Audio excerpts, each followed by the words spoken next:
Hugo, Lorenzo Rossi, DJ X, and a chick named Tanya. But then over the years, people drop off. But yeah, that's about where we're at the moment. Do you find it easier with the control running it yourself, or do you miss kind of having people to bounce ideas off and give assistance? It's pretty hard to do it by yourself because I also have a career as well. So, and I've always straddled both worlds. At no point have I ever fully committed to the music thing. I've always either had full-time job, studying. I've always done it on the side.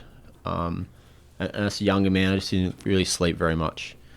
So no is the answer. When I was involved in the fundraiser with you, The Solace event. yeah, that you organised, the enthusiasm in the group message and the energy that all the different crews brought was really stood out to me. You know what I mean? I was like, shit, man. I miss this. I miss this type of energy, enthusiasm. As opposed to when it's just you, it's a lot harder. In terms of vision, yeah, it's easier.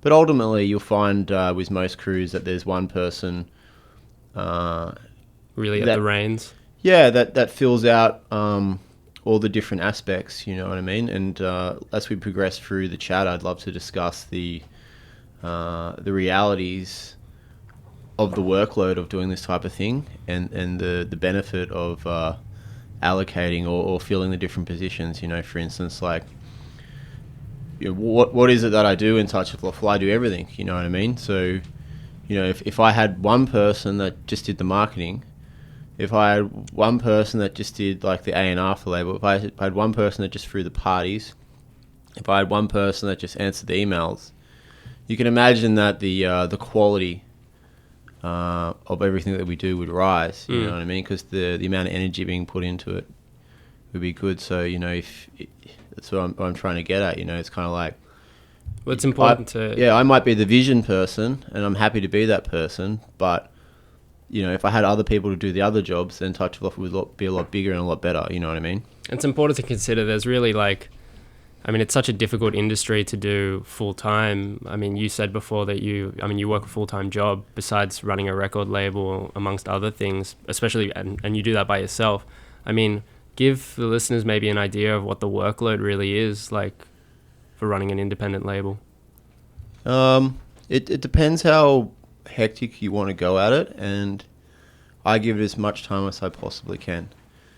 So last year, in a month, I had a vinyl out, a digital release, and I had a party. And I thought, I'll just start counting my hours. So I was doing my 8 hours at work. I was coming home, having an hour nap, and then I do about 4 to 5 hours at night. So that consisted of organisation. So, you know, I had 3 different group chats going, essentially. I had one about the record release, I had one about the digital release, I had one about the party. And then there's emails around that, organising venue, organising speaker, trying to get the record in record stores, trying to get the release played on radio, you know what I mean? I worked it out, it was about 25 cents an hour. Really? Yeah, so that's, the majority of that money that came in that month was from the party, you know?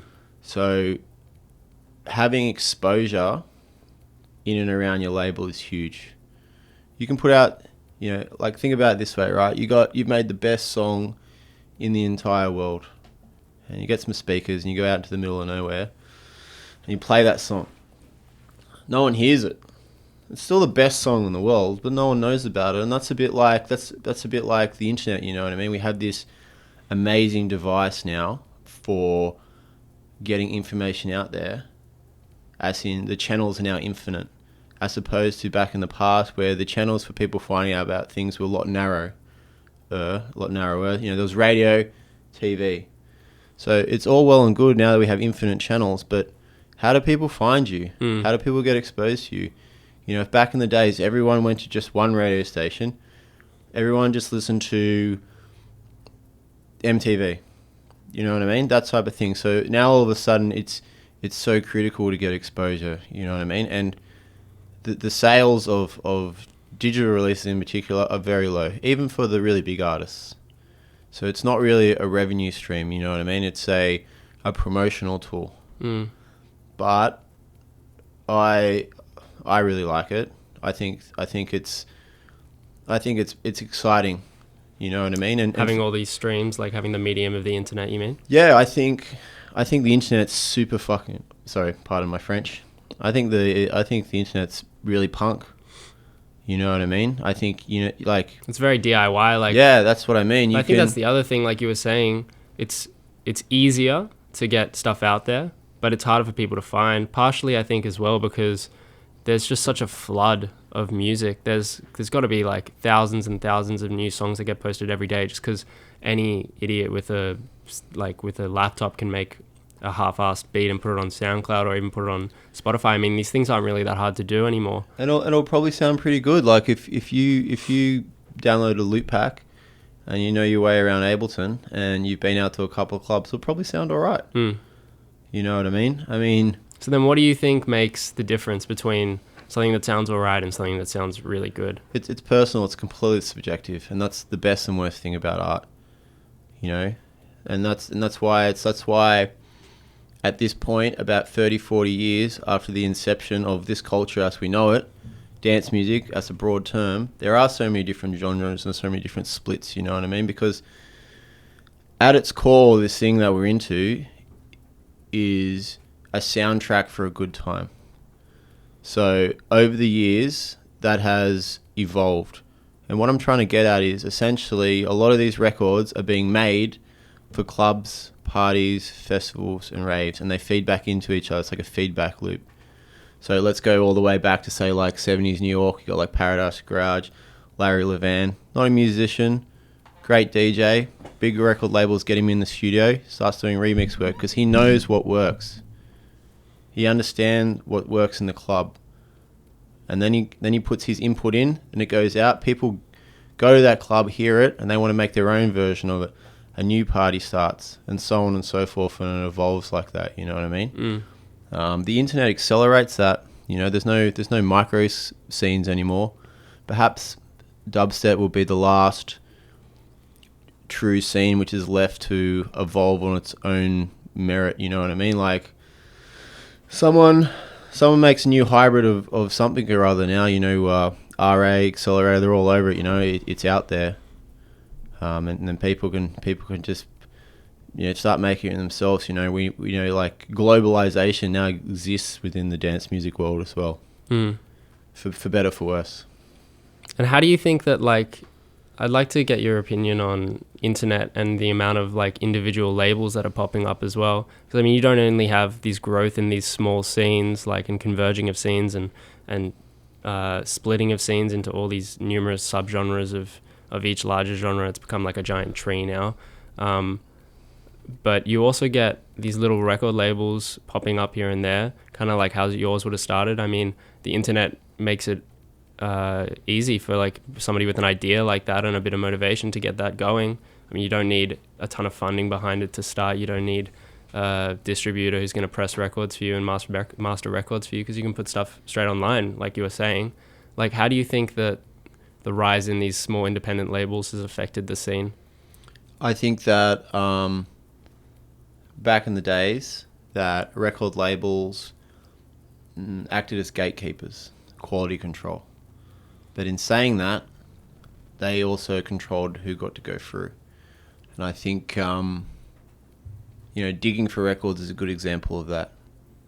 So you'll be digging for records, and you'll pick something up, it's mad, it's perfect, never heard it before. It's not even on YouTube. You know, for whatever reason, the gatekeepers at the time didn't let that record get big, or just didn't get into the right DJ's hands. You know, that can be the difference between something being big and something not being big, and it still exists now. You know, I think super good example of that is every time a big DJ plays someone's track, you know, they're just like, you know, so and so plays this track, it's just plastered. You know, they just hammer that type of credibility, or cool, for lack of a better term, or the Marlboro cowboy effect, as I like to call it. You know what I mean? And what I'm referring to there is the marketing campaign by Marlboro cigarettes, the smoking cowboy. That type of, the cachet of cool is so key within this industry.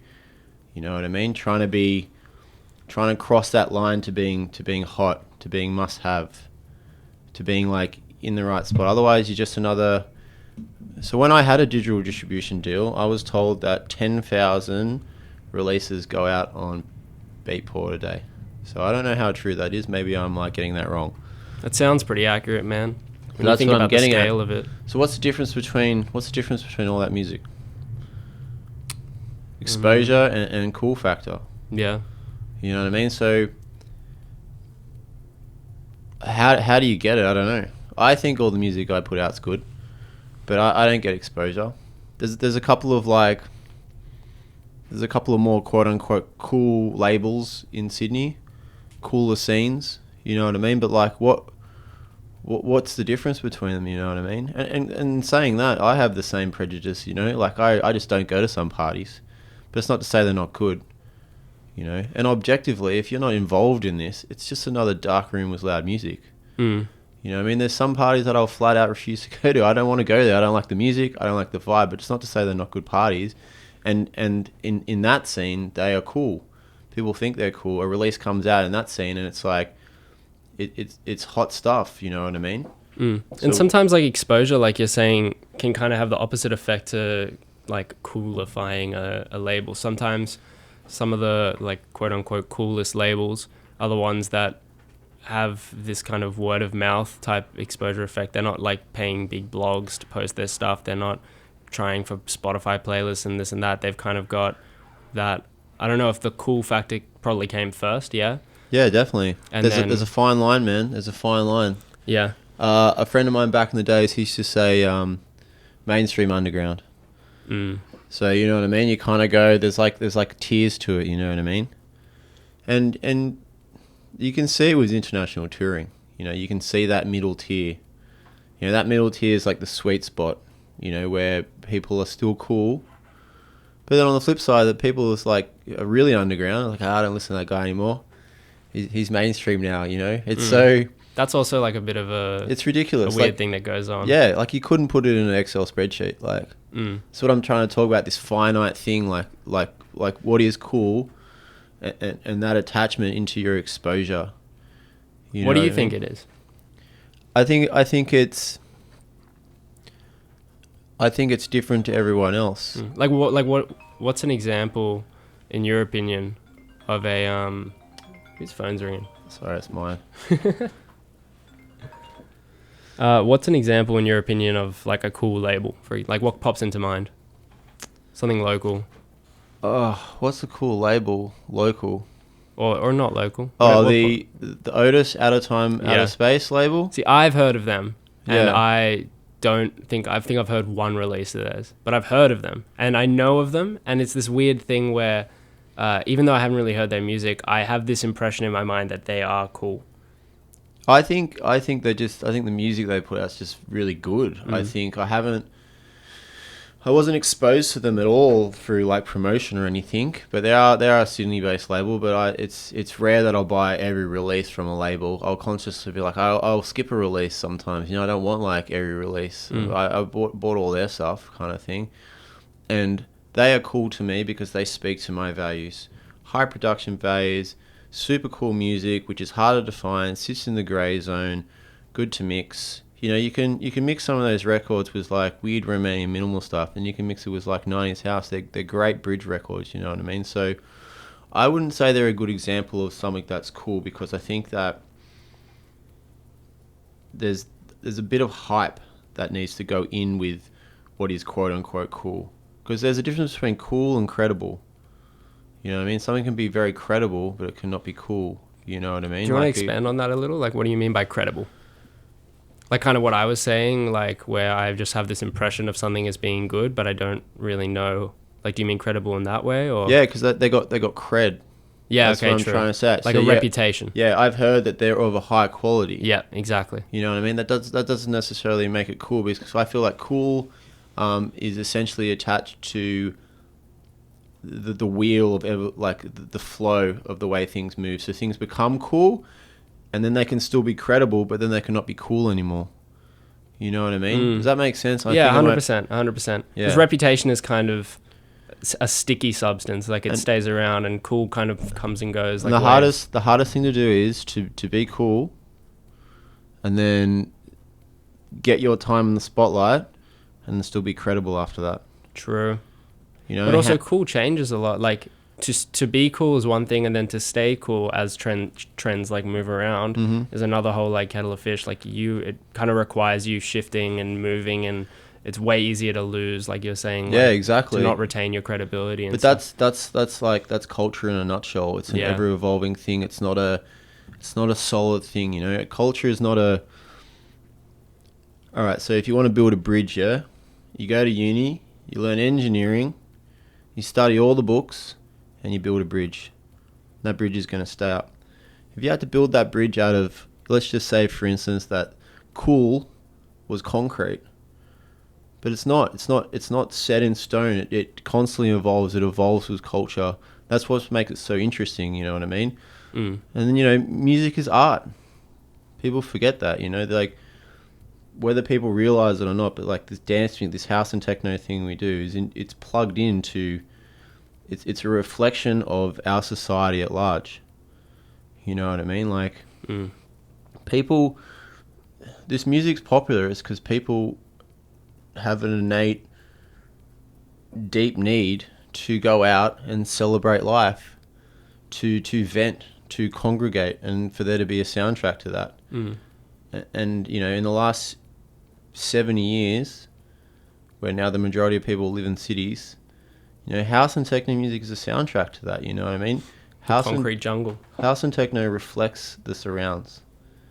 You know what I mean? Like, Sydney CBD is not acoustic folk music. You get what I'm trying to say? It's, 100%. It's rap, it's hip hop, it's drill, it's house, it's techno. You know what I mean? Good example of that is this thing that's happened in the last 4 years, bush techno. Love it. So good. You get what I mean? It's like, right, we play techno, but it's for the bush. Bush techno, you know what I mean? It's like, there's a good example of music created for an environment. You get what I'm trying to say? And that probably wouldn't have arisen without internet and the means of communication and disseminating that kind of music amongst people, and then it growing in popularity, and then more people making it, and so on and so forth, like the feedback loop you were mentioning before. Yeah, exactly. Someone puts like a goalpost up, you know, and this type of things happen throughout history in terms of someone coining a name and it becoming the goalpost or the bracket which encompasses a certain thing. You know what I mean? It happened with happened with techno, like Juan Atkins. Was it Juan Atkins? I think it was Juan Atkins. I think it was a Virgin Records compilation, and they called it techno or something, and that was just what it became. Because people need, like, how are you gonna market something? Drum machine music, you know, it's got to be catchy. I mean, people scoff at like names, but I think it's important. I think it's okay to try and categorize things. I think it's interesting to try and categorize art. It's interesting to try and figure out where it fits, because it's exciting when it doesn't. For sure. You know, like that's the gray area. Like 100%. I mean, I know I've personally focused on that a lot when I'm making stuff, like trying consciously to slip it between the cracks of genre, like to not like fall into one of those holes, and just to try and blend and expand on things that I like from different genres and pull them together. Yeah, because at its core, this music that we're doing is rebellious music. You know, like, I think it's important to touch on the roots of this music. You know what I mean? It is from America. House, not so much techno, but to a degree. Well, techno, Detroit. Yeah, no, what I'm getting at is I'm talking about the fact that, you know, this was rebellious music. You know, this music was popular in the clubs of the minorities. Gays, blacks, Hispanics, you know what I mean? It's underground outside of music. That's what I'm getting at. So it's important to remember that, in my mind, when you're making it. You know what I mean? Yeah, it's sure. important, like, you should be striving to never fit into the gaps, because that's the whole point of it. The whole point of it is, like, the other, the rebellion. But in saying that, you know, that's the artistic way to look at it. But if you got bills to pay and you run a record label, and there's a hot sound at the moment, and you've got a pretty big artist, why wouldn't you? Why wouldn't you employ someone to remix the album to make it sound exactly like the hot sound at that moment? You know what I mean? Well, that's a good like segue into kind of trying to talk about, especially when you're a one-man show running a label, separating the business from the artistic when it comes to running a record label. I have financial freedom in that regard because I have a day job. So I don't have to think about it so much.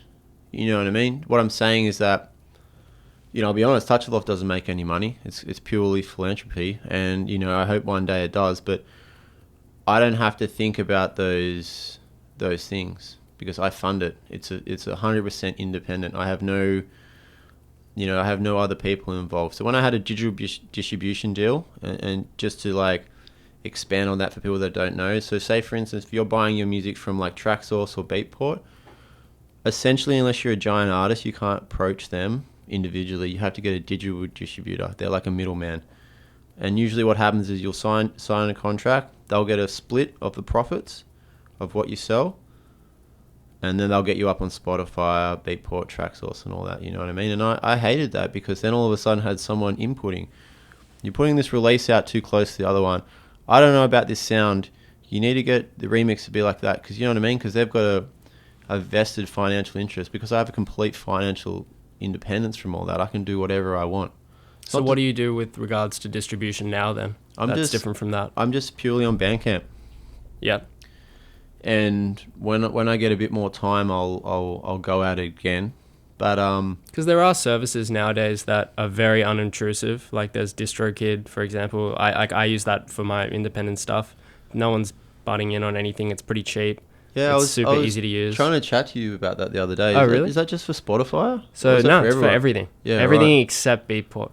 But yeah, okay. If you go on Bandcamp, then screw Beatport. Like I prefer, personally anyway, I prefer browsing for music and buying stuff off Bandcamp anyway. I mean, it pays the artists more than Beatport does, and I find that it's easier to kind of discover new things on Bandcamp than it is with Beatport. But yeah, DistroKid does everything, all the streaming services except for Beatport. There you go. So I didn't know about that. And it's like something like $17 a year for a single artist. And then you can set up like as a label, which is a little bit more, but it's infinite like unlimited releases, and you can schedule stuff. It helps build promo. It gives you links to like things that like it gives you links that you can post that if somebody clicks on, it takes them to like a buy, listen, stream, cool. and that. What's the cut you get?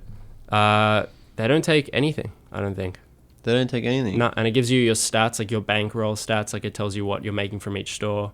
I think it's like 3 months behind or something. That's cool. Yeah, but from what I was reading, or from what I've done, I don't think they take anything. They must take something. I don't think so, because you pay a fee, like a yearly fee, which is very small. Same as Bandcamp to run a label on Bandcamp. Yeah. But Bandcamp does take like 15% or something. If they don't take any money, I would. This is my suspicious self. I say that they're probably in like a data mode, like they're up revving, and eventually they will. Yeah, you reckon? At a future time. Could be. Too good to be true, man. Yeah. Well, I mean, check it out. It's a really super easy to use service and stuff as well. Yeah, I will. I'll be messaging you after. Well, there you go. So that's another really important fact to be aware of the shifting ways to release music, to get it out there.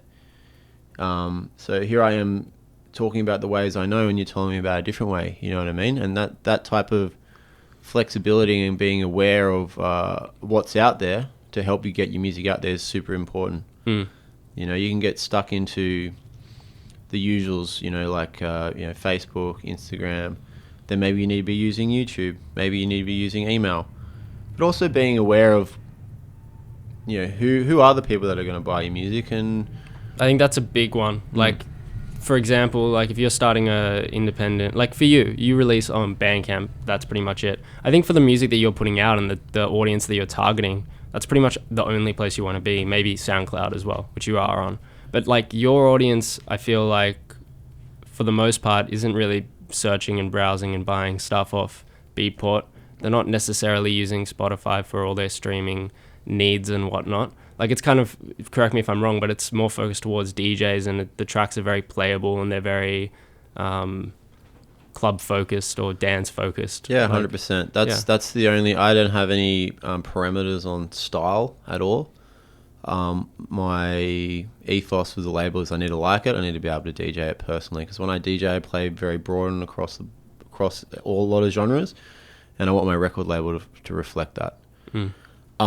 Yeah, look, we make more money through Bandcamp than we did when we were on Beatport and stuff, because people just can't find your stuff, man. So if you're like, if you're hoping that people are just going to fall over your tracks, they're not, and I'm not going to like pretend like I really know what's going on the business, but it's like, I think it's pretty rare for like an unknown track to kind of climb the charts on Beatport, there's a lot behind it. Marketing. Yeah, a lot of money.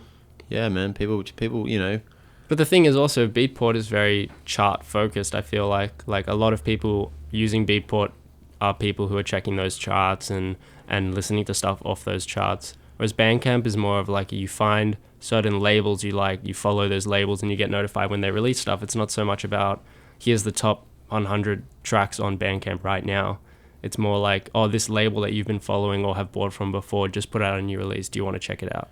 Which I personally prefer way better. Bandcamp is way more community focused. But like, you should be buying your music across as many broad platforms as possible. So every time I get a bit more, what I perceive to be a bit more of a commercial gig, I'll go to Beatport and I'll buy a couple of bigger tunes that are in the charts just to have in my bag, just to have in my USB stick, just so I've got something that's a bit more current, a hit, quote unquote. You know what I mean? Just to tie the music that I'm really digging together. And I think Beatport, for all the bad things about it, I think it's the most intelligently interactive website ever. So, Really? Yeah, dude, you can click on BPM, artist, label, remixes, and it just takes you on a vortex. Okay, because that's interesting. Because you can do another thing. You can go in there and you can fine tune your settings. You can do only releases that came out in the last 6 months that are between 80 and 90 BPM. You can do crazy shit with it, man. It's super clever. It's crazy. It's crazy how powerful it is to search for music. But it like me personally, I play a 50-50 mix of records and USBs. I work in a record store, and I also wanted to touch on like how you buy and shop. And Bandcamp's like digging for records, You just like fumbling your way through it, and that chance aspect's exciting. You know what I mean? Where it's a bit more like, Beatport and stuff's a bit more clinical.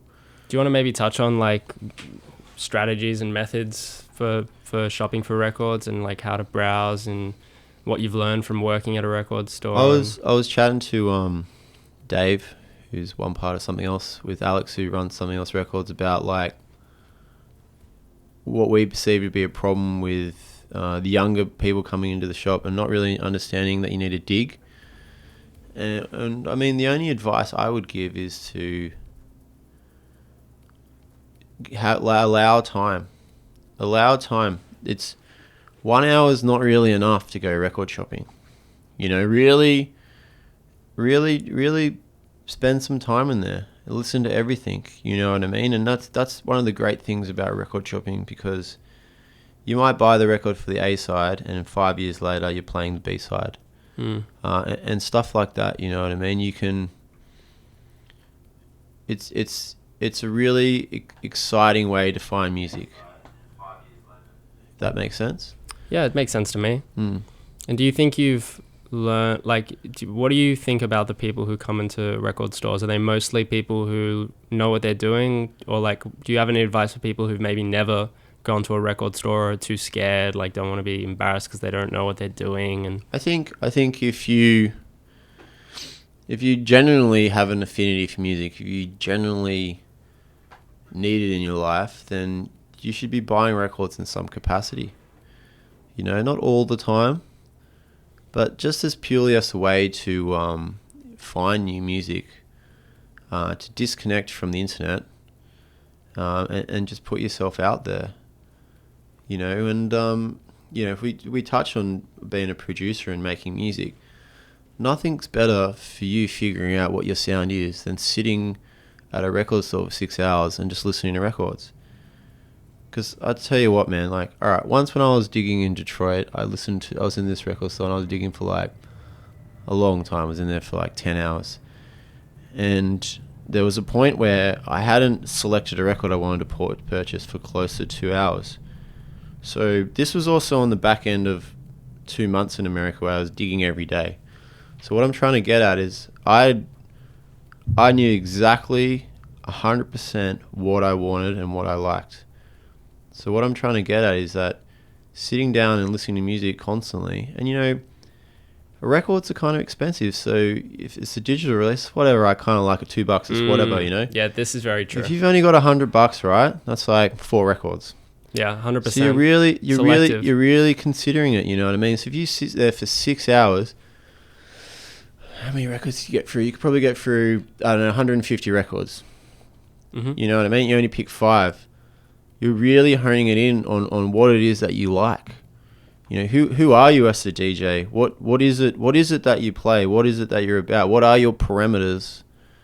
You know what I mean? Like, and that can feed into your production, you know what I mean? Because say if you're time poor, you work full time, you got a girlfriend, you know, you run parties, you got friends in the scene, you got friends out of the scene, you got family. What do you get, like 6 hours a week in the studio? You're sitting down, you know exactly what it is, what you like. That's a huge thing, you know what I mean? That's not to be overlooked when you go record shopping. You know, that I think that's one of the best things that you get out of it, actually. And I just genuinely enjoy it. Like, I'm genuinely excited when I work on that record store, you know. I try and go digging as much as I can, you know, and even if I only buy 1 or 2. I used to have a rule that I wasn't allowed to go past the record store without buying a record. Really? Yeah. But I don't really... I kind of have a lot of records now. I'm 32 and I've been buying records for like... Well, I'm sure you're probably paid in records for the most part as well. I mean, like, yeah, I am working at a store. But I'm completely cool with that. Yeah, like, I mean, if there was anything to get paid in besides money and you're a DJ, it's got to be records. 100%. But I like what you were saying about, and I've thought about this before, about how with digital music, I mean, it's too easy to half like something and buy it. Yeah. I think you just end up clouding your record box or clouding your USB with stuff that you're probably not even going to play most of the time, like, or at all. Like, I mean, I have that a lot. Like, I have a lot of tracks on my USB that are just kind of, I thought were maybe all right, or I listened to 20 seconds of the track online and was like, I like this, I'll buy it, it's $1. But I mean, when you're records shopping, you get really familiar with the record as well, because I mean, you're deliberating in your head, you're probably listening to the whole track. You really familiarize yourself with it. Like, I find a lot of the digital stuff that I download and then I get to a club and I see the title, I'm like, I actually have no idea what this song sounds like. And it's probably because I listened to it for 15, 20 seconds and then bought it and didn't really check it again. I mean, I feel like with records, you probably have a much better idea and greater understanding of each record, what it sounds like. You're more familiar with it when you buy it. Yeah. Yeah, no, I completely agree. And, you know, we live in a disposable society. You know what I mean? And that filters through into everything. You know, it's cheaper to throw something out and get it fixed. Just buy a digital release. It's whatever. You know what I mean? We live in this throwaway mentality society, and I think that goes into digital releases. You know what I mean? And I've definitely done the same thing. So if anything, that type of I don't know what the word is, like compliance, dedication, being strict on yourself in terms of the music you buy, that's a really good thing.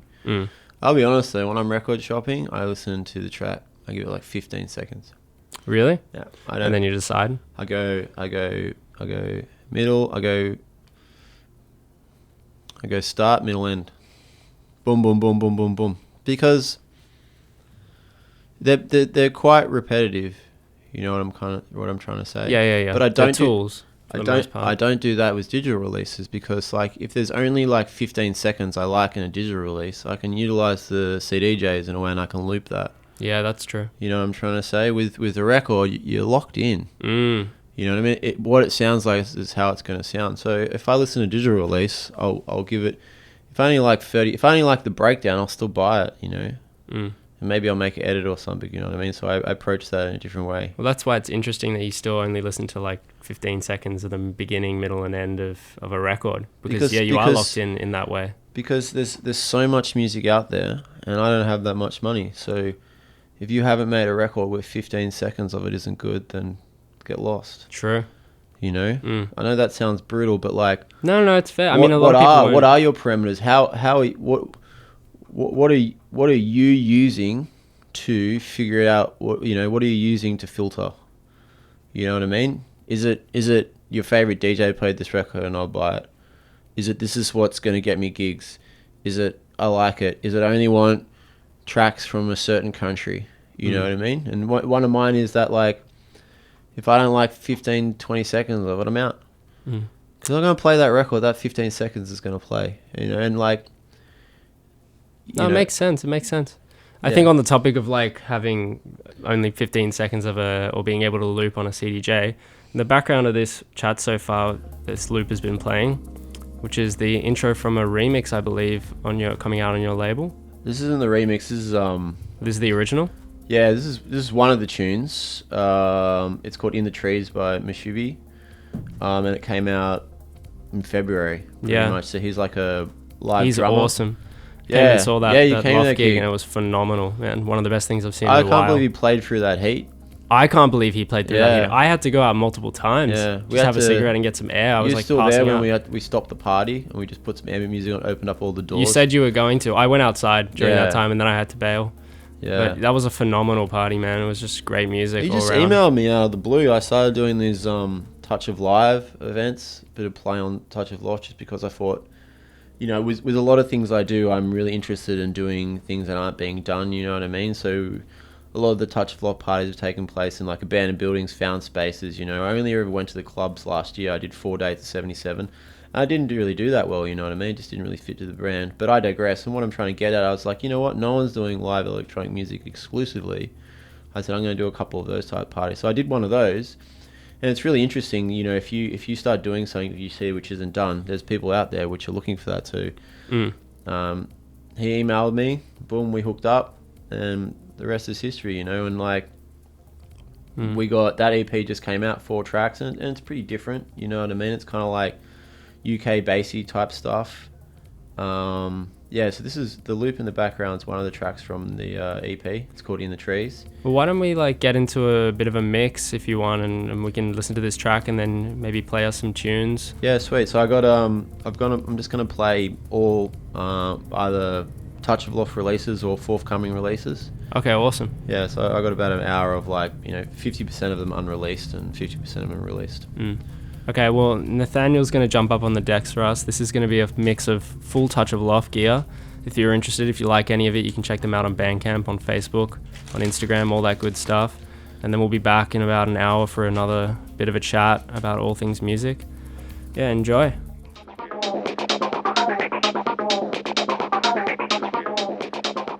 Hello. Welcome back. Welcome back to Roundtable on Radio Skid Row 88.9 FM. You were just listening to a mix by Nathaniel Garry, who we have in the room with us. Say hi, Nay. Hello.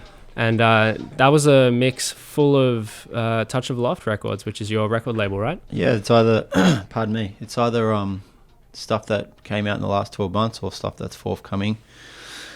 It's good. It's like, it's cool to play a mix of all stuff on your label. Makes me happy. It's a lot of stuff.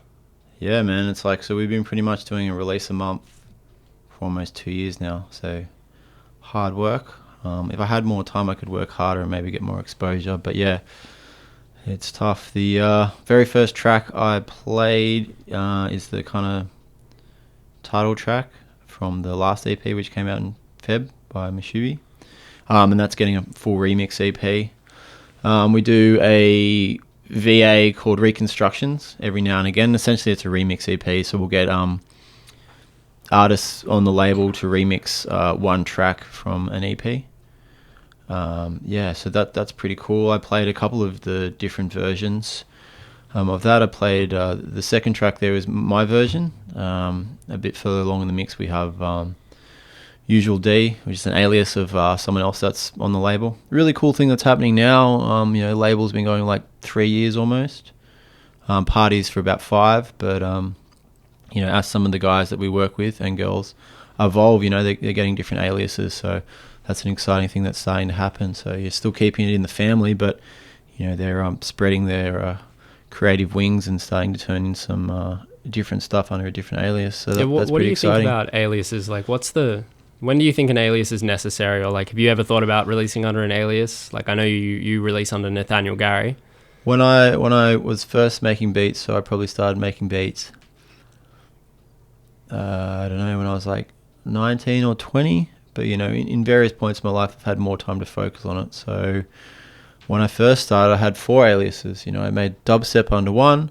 I made like fidget and electro under another. I made like house under another. And I made like house and techno stuff under another. Because... Yeah, like, what do you think the reason is behind doing that? Like, when should you do that? Like, it's about... All right, from a business point of view, it's about market saturation.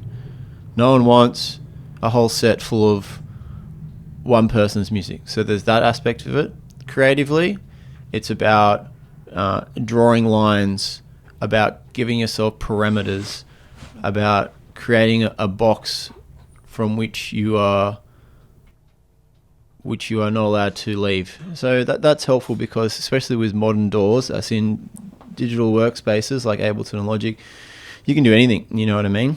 And I think, if you being creative, and writing music is being creative, who you are from day to day is different, and that reflects in the music. So for instance, you might be angry one day, you might make a brutal techno banger, and the next day you turn up and you might be happy. You might not be able to go to that place mentally to finish that song. So then you can be like, right, that's a Stephen McTechno face hammer bloke, and I'll just come back to that next time I'm in that mood. You can kind of be conscious of drawing those barriers, and it's very helpful creatively, instead of trying to force yourself to be that person again, to go to that emotional space and finish the track. You can be like, you know what, that's that tune, and then when I am that person, then that's who I am. That's why do you think it's like, I totally agree with you, but why do you think that maybe it's not the best idea to just put all that stuff out under the same alias? There's a saturation thing that I touched on. There's marketing. So how much energy do you have? So I touched on this a bit before, right? You got mates, you got a girlfriend, you got family, you work full time. So what do you got? Like, you got 20 hours, yeah? Well, you got 3 aliases. What are you going to give each of those aliases 5 hours, or are you going to give one alias 20 hours? Like, you get what I'm trying to say? Yeah, so I think successful multiple alias artists, I think that's something that's achievable when you're a bit higher up the pecking order. And what I'm suggesting by that is, you're gigging every weekend, you don't have a job, you've got that time to explore your sound creatively. You know what I'm trying to say? So maybe it gives you like an outlet to take more risks and not have them impact the image of your, like, maybe your key alias. Yeah, exactly. 100%. You can 100%. Test stuff out, experiment, see, just kind of like test the waters, see what clings, and then maybe bring some of that into your main project. I think it flows into the importance of being able to perform under an alias, and this kind of like band model which kind of exists in modern dance music, where you're booked because of your tunes, but you don't make money off your tunes, you make money off your gigs. So you're branded, you're an artist, your DJ sets sound like this, your productions sound like this. Very few people are allowed that freedom to roam. You know what I mean? Like, you want to go see a guy play minimal, you love his minimal records, he plays minimal, you turn up, he's playing Chicago House, it's not on.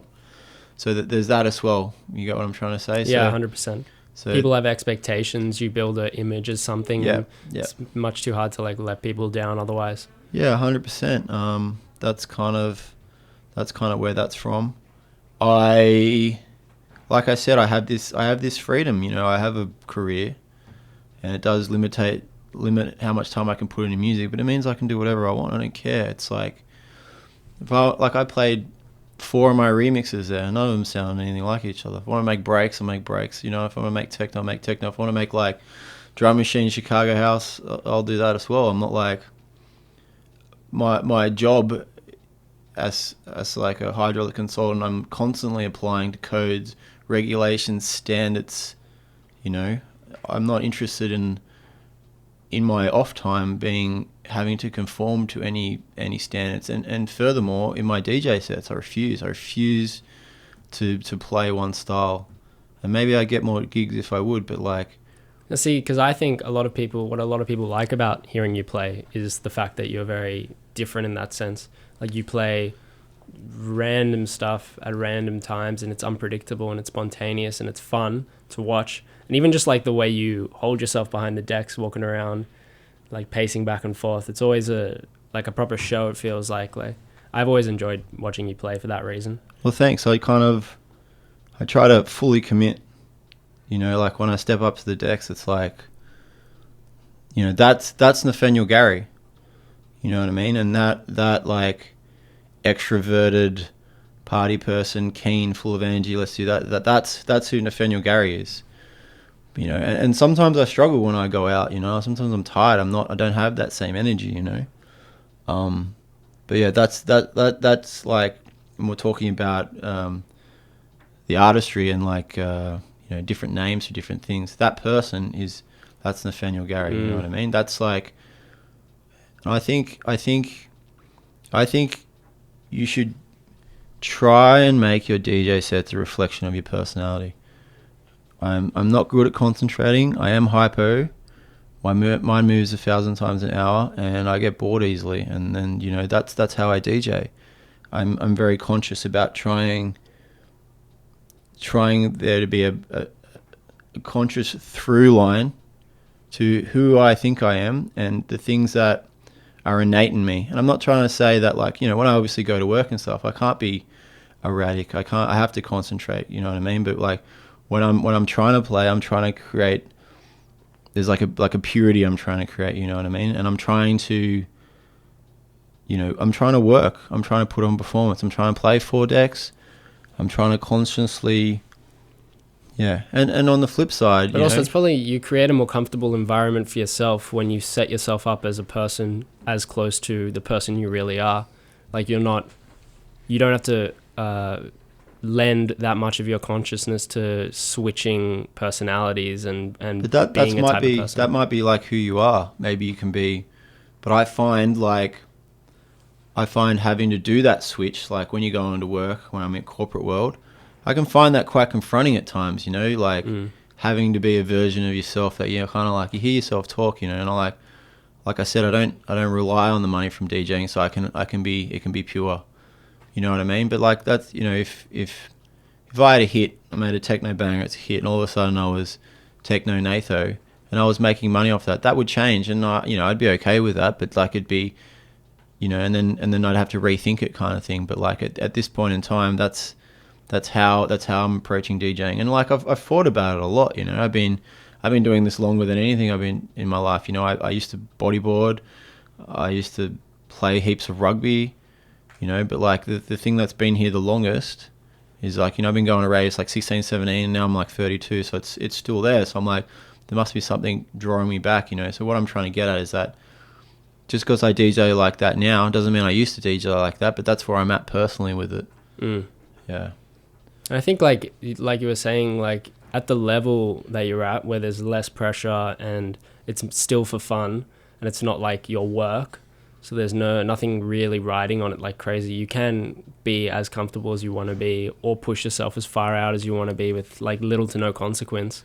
Oh no, I in a financial sense, there's no consequence, but like if you're only as good as your last mix, and it's very competitive in this city, and you never know who's watching, you never know who's listening, and you need to be good. You know, and even though I might seem erratic, like my selections are considered. And if you see me do something outrageous, I'd probably practice that transition. You know, I mean, I didn't probably practice the set, but like, oh, wouldn't it be crazy to mix Beyonce with some like Chicago house? You know, like there's a mix that I have that mixes that, and I would have mixed those two tunes together 150 times. You know what I mean? You get what I'm saying? So I do take it seriously, and I think you should. You know what I mean? Because there's 3 ways to get gigs. You know what I mean? You can be a promoter and trade gigs. You can be bloody amazing DJ, or you can know everyone and bring people down. You get what I'm trying to say? If you bring 100 people every time you play, you can have a bad mix every now and again. But like, you know, if you're just getting booked, like, I don't bring 100 people when I play. You know what I mean? My sets have to be good. This is my way of approaching it, kind of thing. You know what I mean? And it's important for the scene that there's a high level. You know what I mean? Like, how disappointing is it when you go to a club and there's 8 hours of cats playing really safe music on CDJs, you know, but who am I to say if that's their version of the doof, if that's how they want to play, then who am I to say different? But it doesn't reflect my values in the scene. For sure. You know what I mean? So I get upset, fold my arms, stand in the corner. You know what I mean? So yeah, there's that. It's like, you gotta, you know, let's be real about this. I think DJing is art.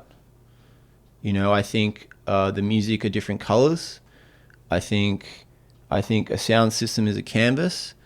I think the mixer is paintbrushes, trowels. And they're all tools. Yeah, man. That's how I think of it. You know what I mean? And if you're thinking about it like that, and you're playing top 10 beatport house and techno on CDJs with a sync on, then that's paint by numbers. You know, that's chill. Like if that's all you need, then all good. You know, maybe you're going to the gym, maybe you got other outlets. You know what I mean? But like, yeah, that's what I think. You know, I think it's pretty interesting the way you put it, the way that you liken it to painting and whatnot. Because I definitely agree. I definitely think it's like an art form, and there's different ways to express yourself through that art form, and nothing's really right or wrong. But yeah, it's a good point to just like, as long as you're being true to yourself, and 100%, doing your best, basically. Yeah, I think that's important. But it's important not to be like judgy. Just to be clear, that's what I'm trying to get at. Just because I don't like a certain party or a certain doof or a certain thing, I try to have my emotive feelings about it, but I try to separate that.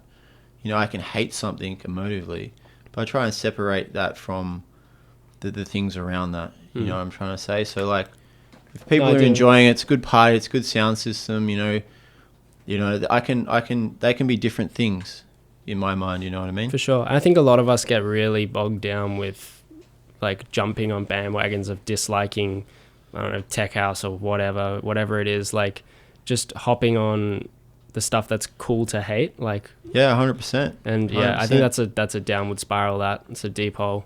People collectively hating something binds people together more than people collectively hating something. That's across the board. You mean collectively loving something? Yeah, more than people. Yeah, I think. Yeah. People are way more into collectively shitting on something.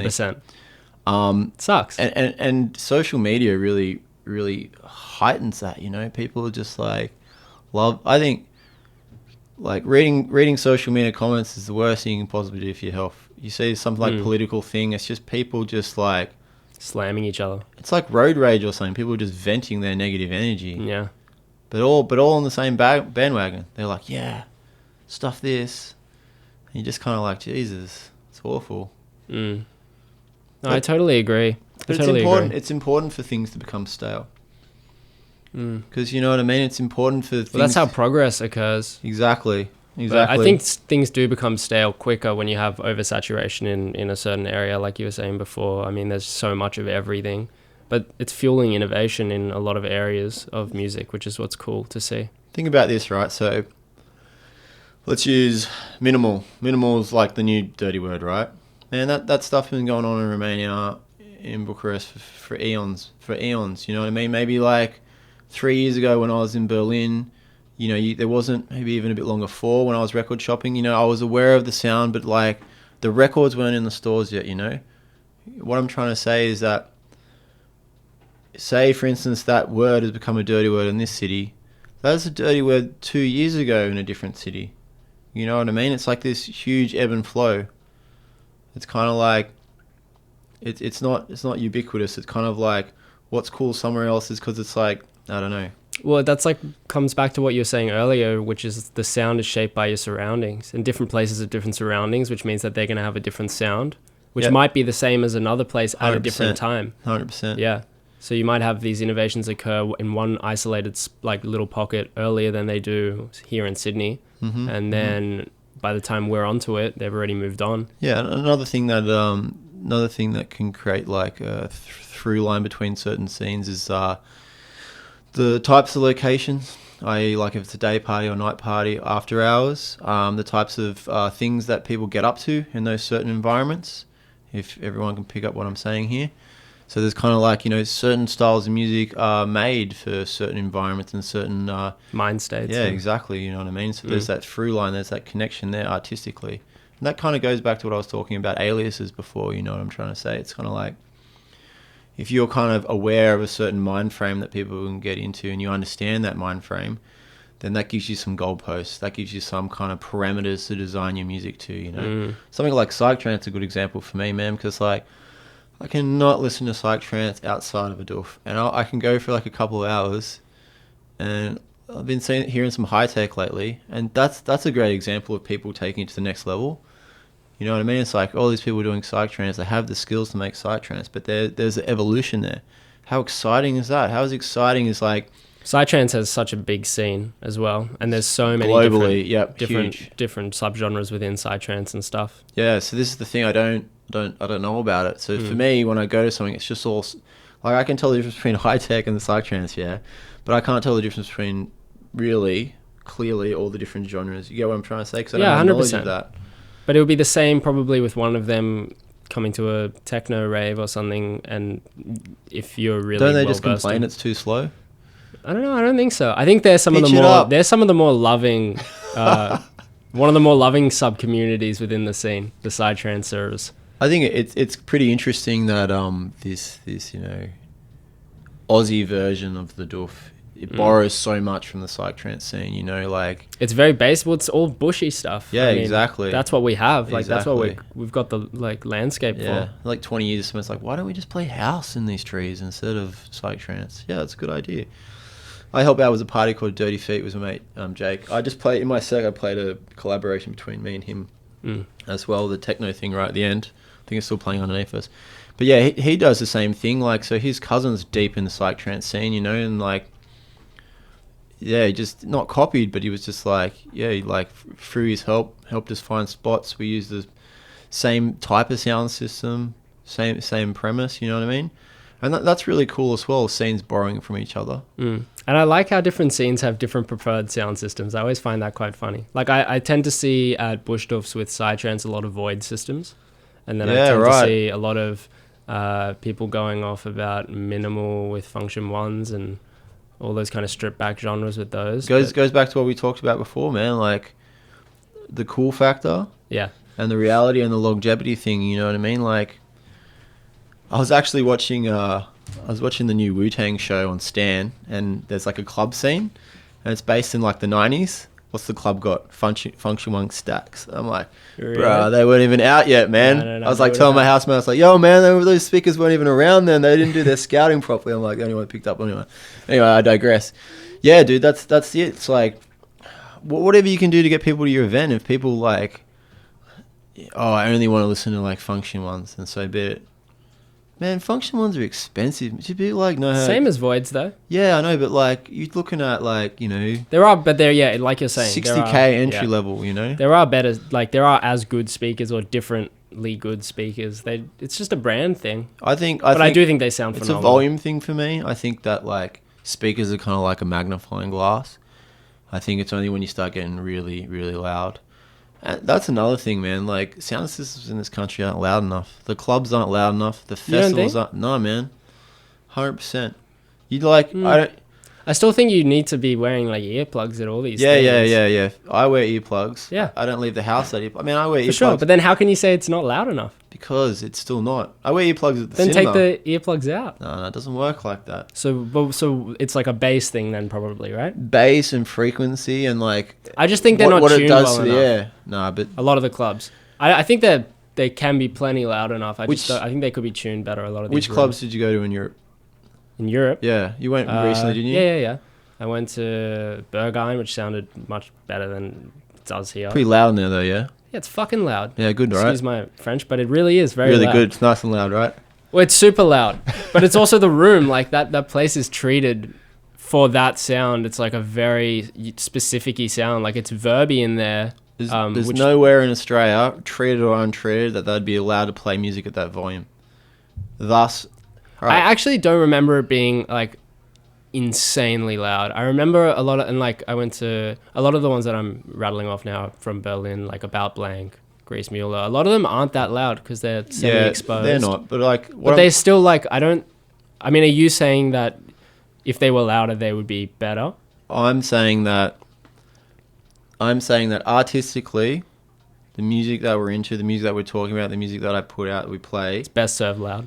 It's designed for sound systems. So if you go see a DJ play and the sound system isn't good or isn't loud enough, it's like going to the movies with sunglasses on and earmuffs on. Fair enough. You're not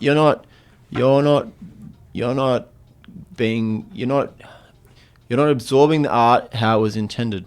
No, I agree. You get what I'm trying to say? Yeah. So what I'm trying to say is that the clubs need to be louder. I'm pretty deaf. I think the whole time I was mixing, I was like, "Can you turn these noise up?"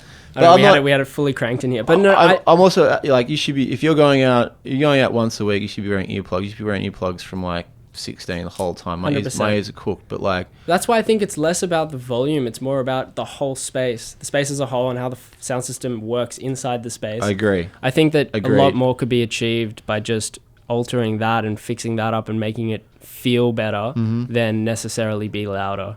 But yeah, it's all comes down to preference and stuff like that. You wanna like feel the music. You wanna feel it in your nostrils kind of thing. Back in the days when I was like in my mid-20s, like when dubstep was breaking in Sydney, I used to go to this party called Void. And they used to bump in this famous drum bass crew sound system, DSS. I used to go to all their like Renegade parties as well. It's what's inspired some of the Touch of Loft parties. Anyway, I digress. Mate, that sound system, like down at Phoenix, it's like, you know what I mean? Like that. But it used to be about the sound system. Like a lot of those Renegade parties were. Well, but that's who has the better sounds. Like you're following the sound system more than the people running the parties. 100%. And now it's become like, well, especially in the city, it feels way more like who runs the parties, like who goes to the parties, like the image of it more than both. Yeah, for sure. But that can feed into it. The fact you have a good sound system can feed in your image, and like, you know, without even realizing it, you know what I mean? Like how many people go to Sash Tons. and doesn't realize there's a 200 grand 4-point function one on that courtyard. You know, it's a great party, but like, do they have the capacity? Like, if they're just a punter to be like, sound, good time, excellent vibe, great sound, good vibe. Do they have that, or is that just like people throwing parties? I don't know. Well, I don't fully understand what you mean. All right, so with that example, me and you go to a club, right? Yeah. So sitting there in the corner, arms folded, me, trying really hard not to scratch my chin because I know I'm a chin stroker. Do you think about the sound system? Yeah. Yeah. But I'm sure not everyone does. That's what I mean. But like... But I think subconsciously on some level that's what I'm trying to get at. That's what I'm trying to get at. Yeah, so they don't even realize the fact that because the sound's good, the place is better. I love that place. Why do you love that place? Oh, the vibe's just good. Well, what about the vibe? I don't know. The people. What about the sound? Yeah, I guess the sound's good. I never really thought about it. That's what I'm trying to say. Yeah, no, 100%. I think there is a bit of a problem within the scene where like heaps of people, like it's not as big as what it could be. There's just not as much of a focus on it. The focus doesn't seem to be primarily on sound in a lot of cases. But some are though. Sometimes it's not about that. Like another party that I like to go to is the House of Mints parties, and they always have terrible sound. Not terrible sound, but like it's not a focus. But the vibe there, like the people at that party, it's like they're the best parties in Sydney in terms of vibe. Another party was an amazing vibe that I go to is Solar Sydney parties. You know, but they don't necessarily have a focus on sound either. You know what I mean? So it's kind of like, you know, is it important to Like, where do you spend your money? Like, what's, as a promoter, where's the line? You know what I mean? Are you, like, is it really important to spend 10 grand on a sound system when no one's going to be there? Guess depends. Like, what's the thing, But my main point was that, like, it seems that in a lot of what I've seen and like looked into, that a lot of these like renegade parties that we kind of base our brands, I guess, off, or where that's all come from, originated from, like in the UK or whatever, was like literally traveling sound systems. Like, you would, instead of like a lot of crews that we know, or even us, like if we put on a party, we'll go to Buzz and we'll hire a sound system. Mm-hmm. Nobody really owns their sound system. I own my own sound system. You do, and so does there's like the people who own like Translate Sound. Have you seen them? Yeah, but they're built theirs, right? Sure. Yeah. I'm not like, I bought mine. No, I know, but you know what I mean. Like, yeah, it's the same. Every party that they had, it was consistent because they had the same sound system because they owned it. That ties into bass music culture from Jamaica, and the Windrush generation of Caribbean immigrants to the UK, and then bringing sound system culture.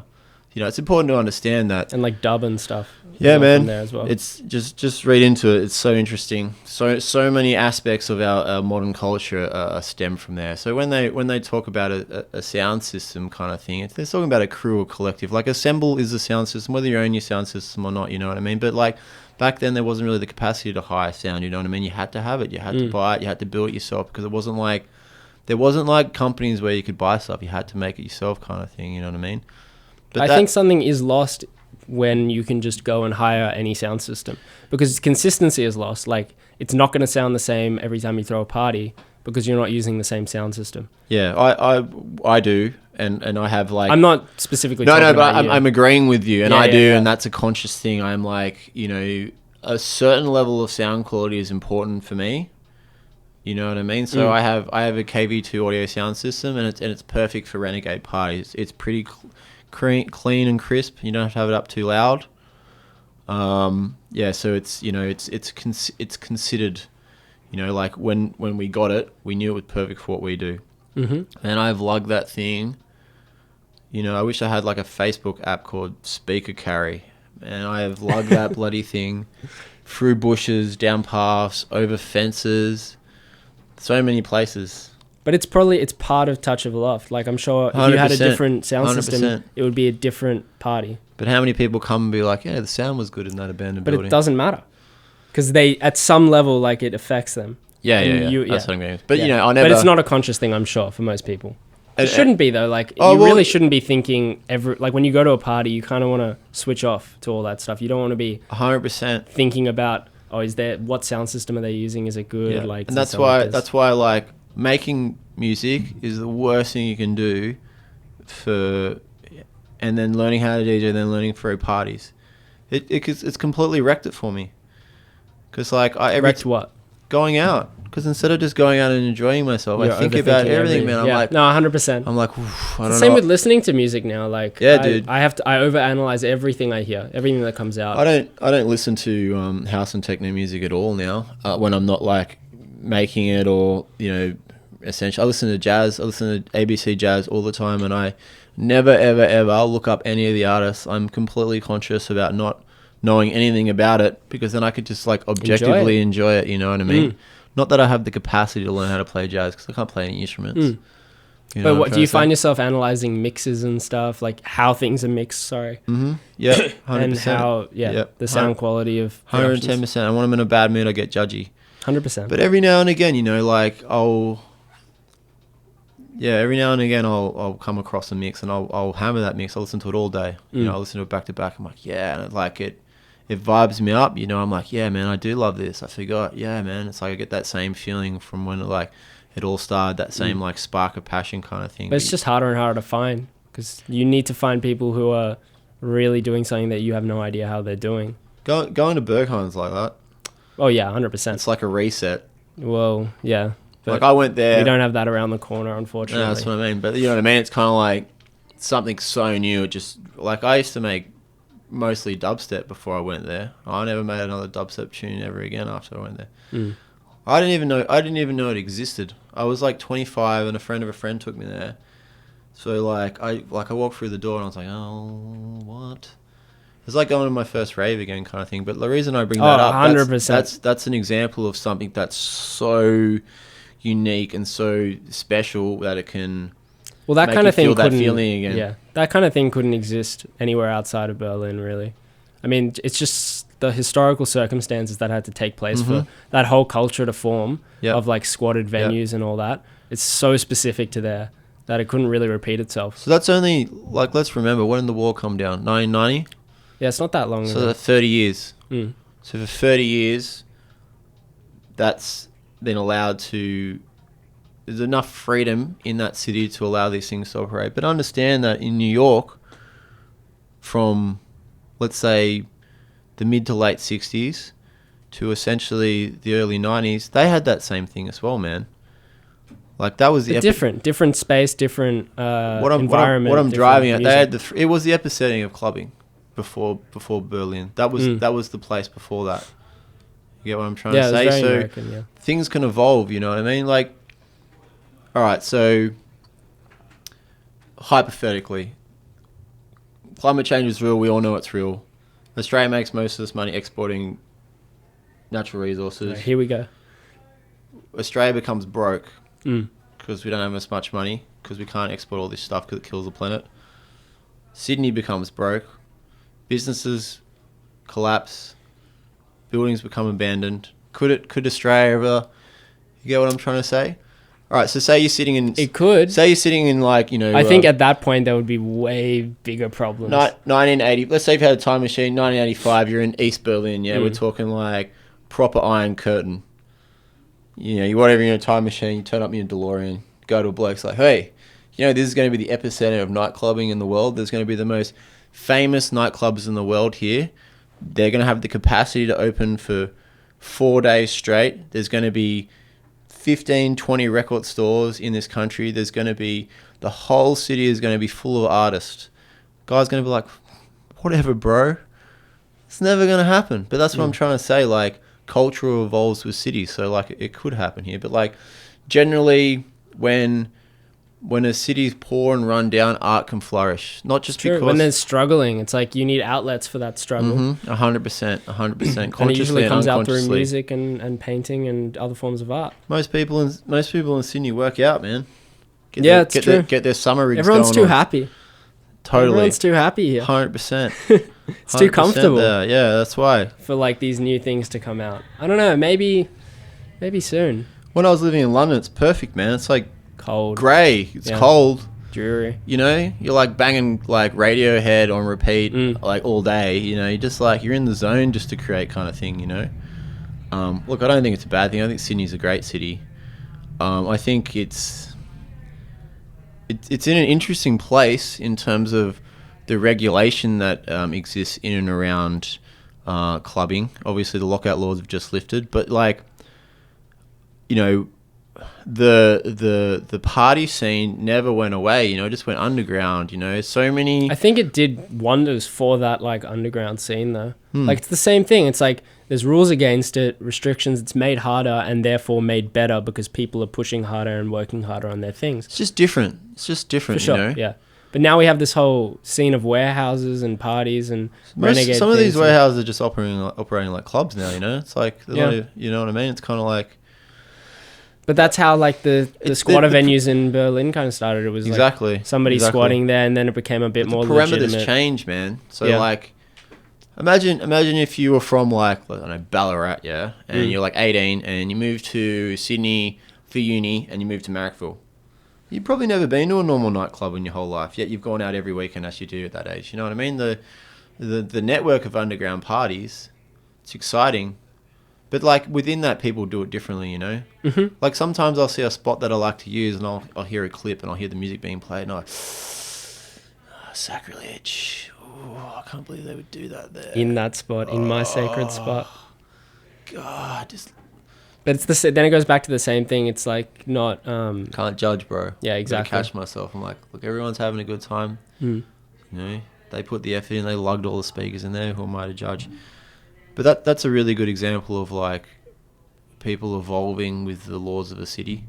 You know what I mean? We're not a totalitarianist like Saudi Arabia or Iran, you know, but it's like or I'm not going to name the club, but I got told that this particular club was running after hours, and the local command came down and said, yeah, you can run your after hours, but we're going to come down here and we're going to sit in the club every single Sunday morning, and if someone even spills a drink on us, because the authorities don't want it. It's harder for them. It's harder for them to do their job to allow people to go out and party and all that stuff, you know, and that's upsetting, you know, because like very well, it's at the expense of the culture.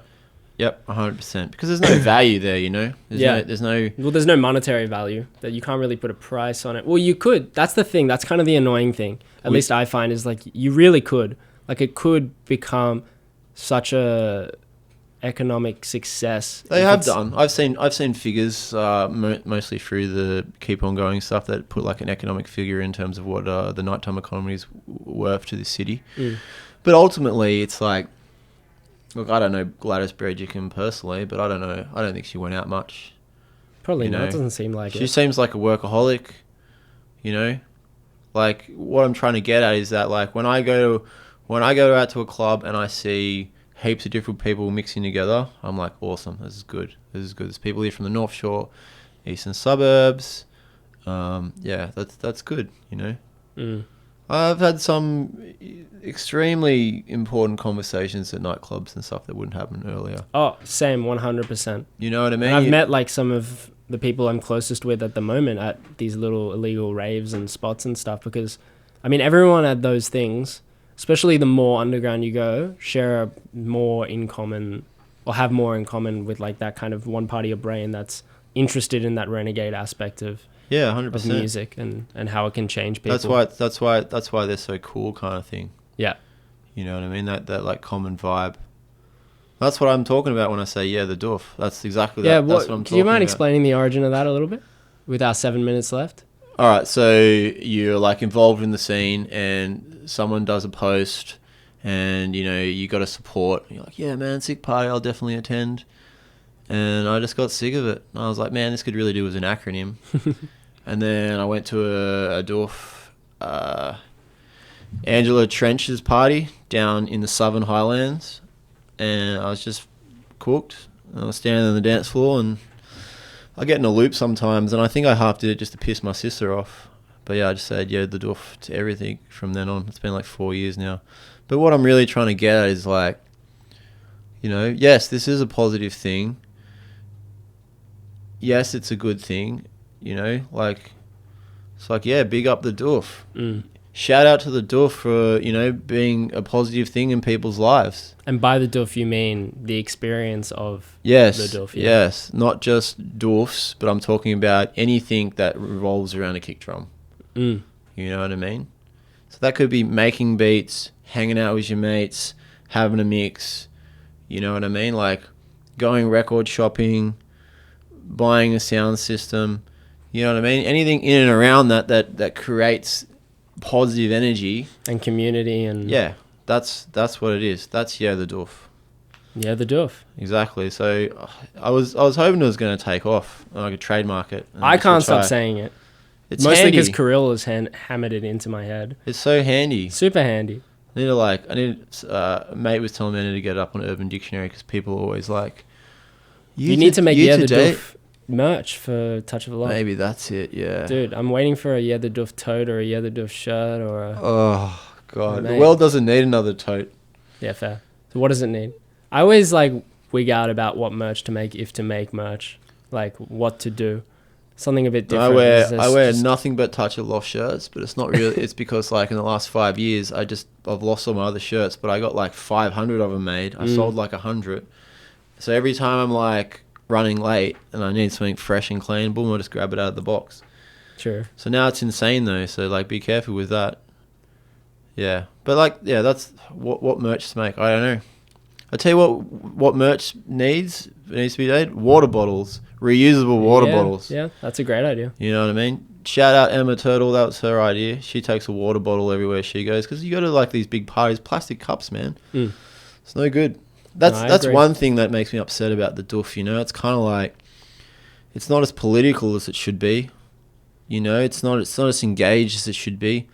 You know, if everyone went to if everyone that went to Ibiza in a season, it's like 2 million people. If every one of those people spent an hour directing that energy into, I don't know, something political or something environmental, think about how much better the world would be. You know what I mean? It's like, it's kind of at the point where it's pretty obvious that our politicians are kind of maybe unable or unwilling to really grapple the huge issues that we're facing. Yet, here I am spending all my time throwing parties and putting out records. So, that doesn't sit well with me. But like, I don't, once upon a time, it was more political, this scene. I'd love it to get more political, you know what I mean? Mm.